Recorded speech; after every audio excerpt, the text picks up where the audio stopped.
Hey guys, this is Craig Migliaccio with acservicetech, and today what we're going over are the top 10 problems that occur with circulating pumps used for boilers. Problem number one is if you have air in the lines and it's actually not the fault of the circulating pump. So the circulating pump could be running just like this.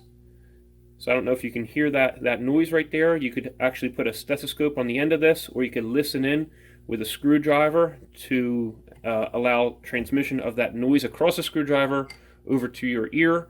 You would definitely not want to use a screwdriver or anything like that if there was exposed parts that were turning. But everything's internally moving inside this pump right now, and you can tell that the circulator pump is running, or at least that the motor is running.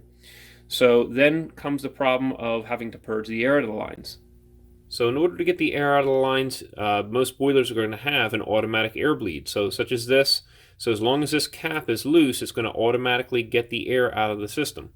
If you find that this cap is tight on the boiler, there may be a reason for that, and that may be because the valve at the top right here may be leaking water out instead of just purging the air and then stopping.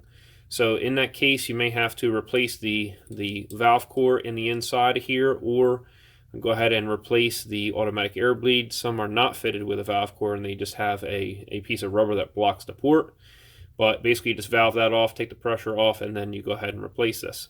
You could also have a venti that's inside the baseboard, and basically at the top here you would have either a Schrader valve or you'd have a key valve, and what you do is you loosen that up if it's a key valve, and it lets air out and water until you get a steady stream of water coming out. And then you go ahead and tighten it back up, or it could just have a Schrader valve in it. So that's something that you could use to get the air out of the lines up at the high points of the baseboard radiators. You could also use your boiler drains. Say you have a boiler drain on the supply side and a boiler drain on the return side, and say maybe you have zones. What you can do is you can open up one and hook it to a hose and then attach this to your cold water, and you can force cold water through with the other boiler drain open. And then basically you're going to allow air coming out, and you're going to allow the water coming out until the gurgling of water mixed with air stops. So you just have a steady stream of water. So you do that for each zone until you have all the air out of the lines. You want to make sure that you don't exceed the max pressure while you're doing that on the system, because you don't want the pressure relief to blow. The other thing that you could do is if you have a boiler drain on the opposite side as the where the cold water feeds in, you have this backflow preventer and pressure reducing valve. You can just allow this to push the water in and then vent the air out of the other side with your boiler drain until you have a steady stream of water. When you're done purging the air out of the lines, you want to make sure that you're back down to 12 to 15 psig with a cold working pressure on that boiler. When the boiler's hot, it's probably going to be around 18 to 22 psig. So this pressure reducing valve is what allows water to feed into the system to keep it at a steady cold water temperature of 12 to 15 psig. Problem number two could be if you have some type of a blockage in the system and it's not allowing the water to flow freely. So that could be a manual valve, such as one of these right here. It could be an automatic electrical valve, or it could be something like this. And this is a mixing valve, and on the sides of some mixing valves, you're going to have a screen inside, and that can end up getting clogged up. So this is a washer with a screen. A lot of newer ones don't have those, but some do. And so that can end up clogging up. Problem number three is if the motor is stuck and it's just not turning the impeller inside. So this is probably one of the most common issues, is when the bearings end up seizing up inside the system. So this circulating pump, we're going to take an amp draw, and this one is working.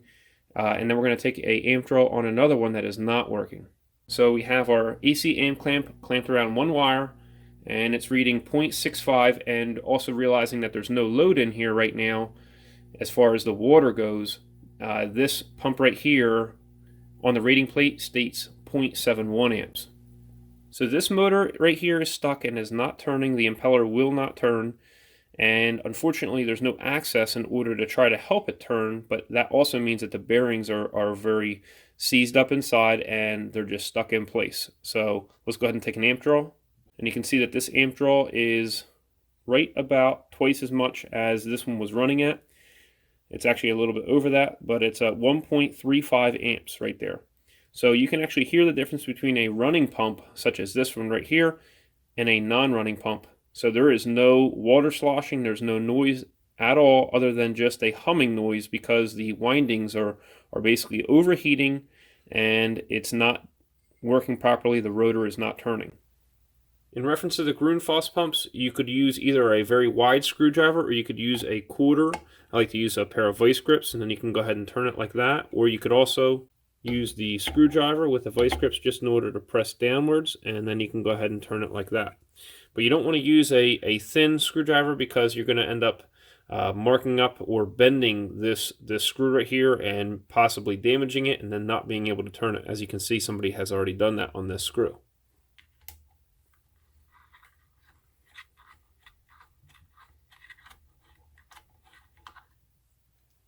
So you can see in the end right here, and you can actually get to the end of the rotor in order to see if it's going to turn or not.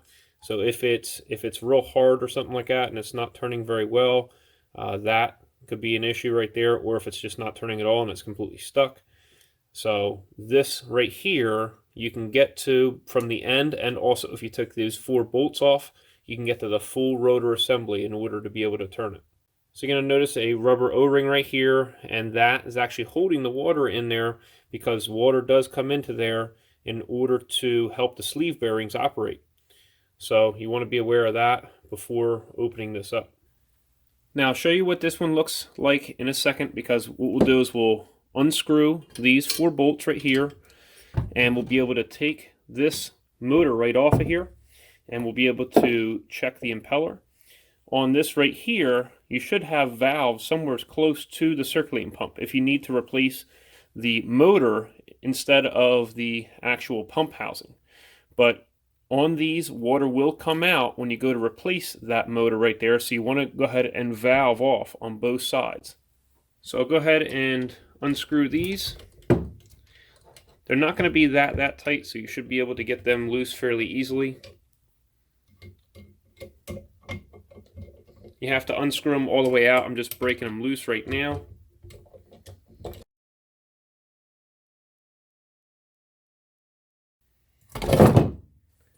Now this just fell apart, but just one tap with a flathead screwdriver and this should come apart. And as you can see right here, we have our impeller, and it is not turning at all. Okay, so it's frozen solid. So that's your bearings, and your sleeve right there are holding on to that axle. Here's another one right here, and you can see that this one spins freely.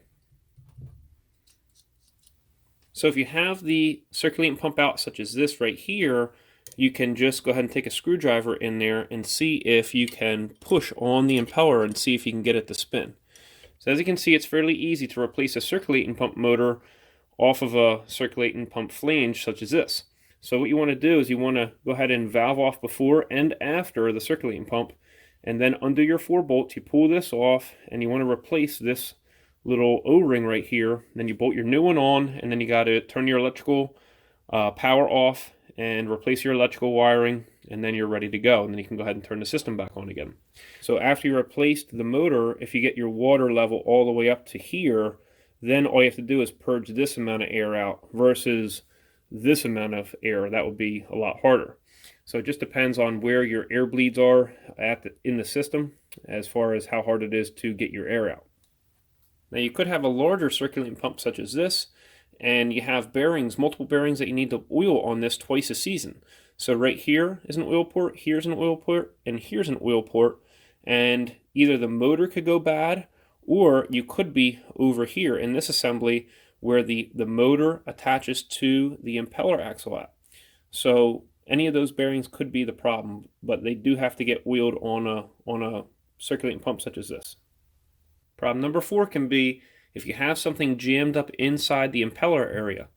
So something could be breaking loose from inside the system, and in this case you see it is a rubber O-ring that's stuck in the impeller in there. So that would stop the motor from turning or stop it from turning as quickly.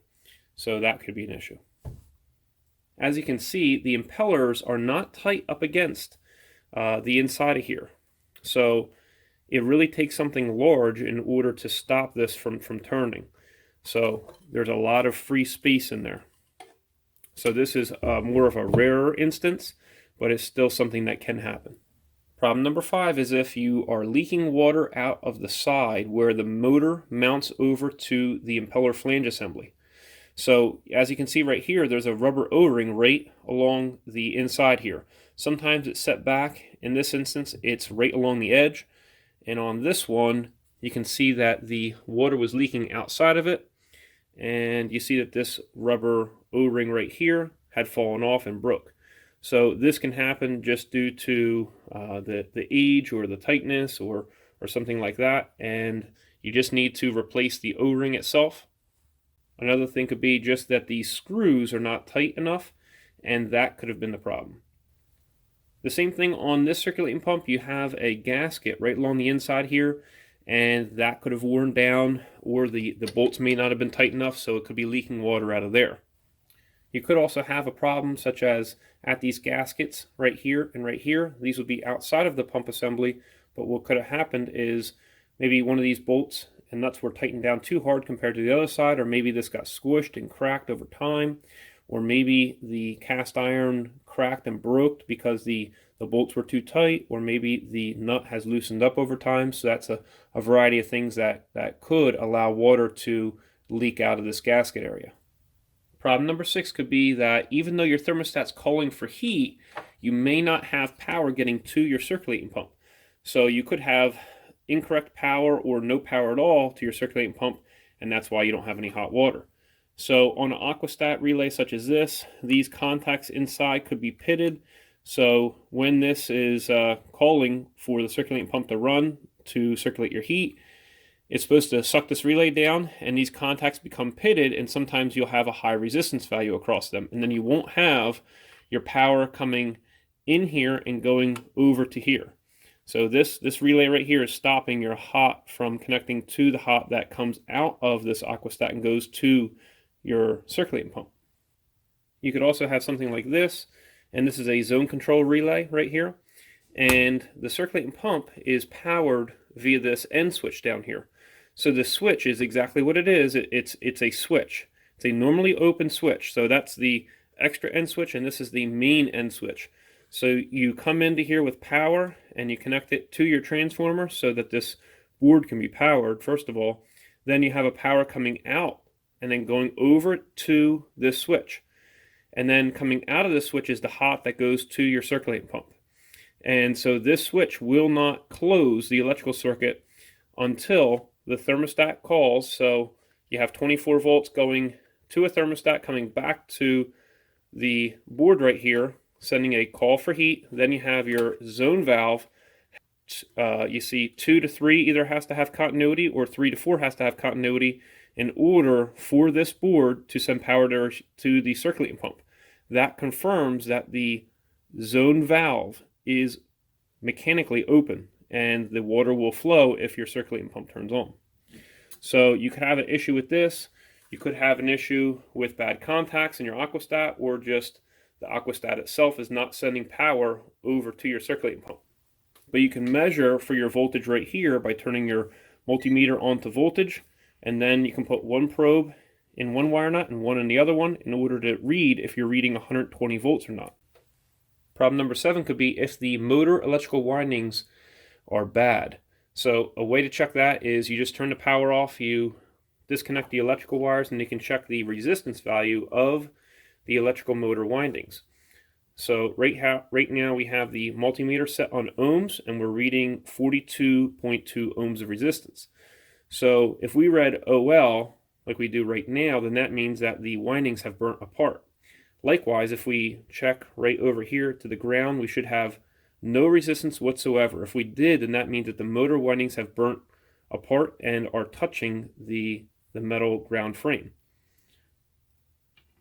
So you can see that that motor is good. Now, just because our wire is connected to the capacitor, it's in a butt connector, you don't have to cut that out in order to check your resistance value.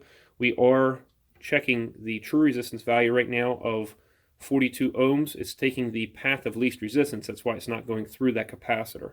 So I'll show you that.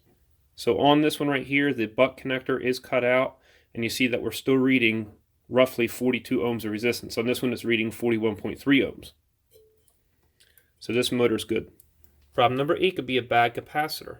So what I did to replicate that is I unwired this from the butt connector between the black wire, the red wire, and the white wire.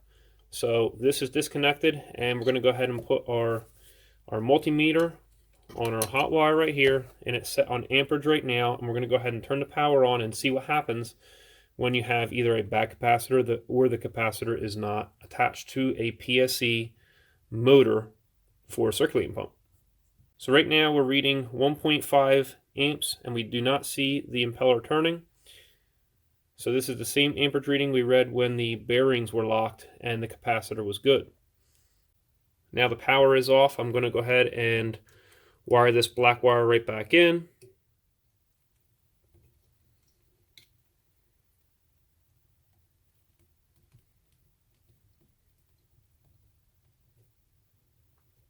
And then we'll go ahead and turn the power back on. And now you see we're only drawing 0.7 amps and the motor is running.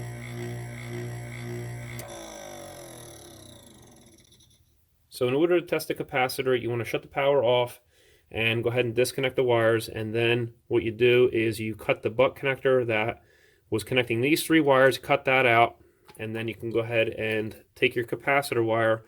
In order to read the UF reading on the capacitor, you have to short the capacitor out. So you take this wire and you touch the other end of the wire down here, and once you do that, we can go ahead and read it with our multimeter.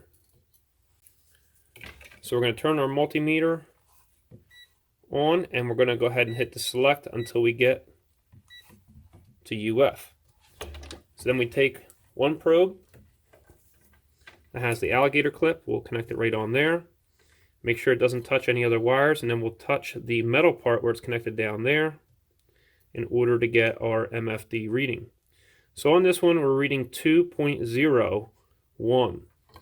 And on the capacitor, it says it's a 5 UF. So the motor may run, but it's not as healthy for the motor to have this capacitor in place, because this is definitely less, or actually it's more off than 5%. So it's less than half of what the rating is. Now go ahead and short this one just like we did the other one. So we just go ahead and touch this wire down in here, and then we'll put our alligator clip on and make sure our probe's not touching anything other than the wire. And you see that that one's reading 4.923. So that one is good. That's within 5% of the rating. So it's the same rating on this one. It says 5 UF plus or minus 5%.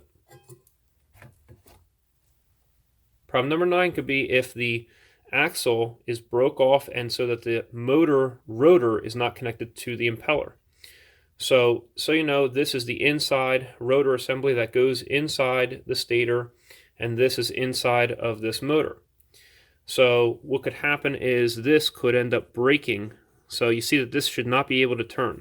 As this turns, these stay still, and this should turn just like this.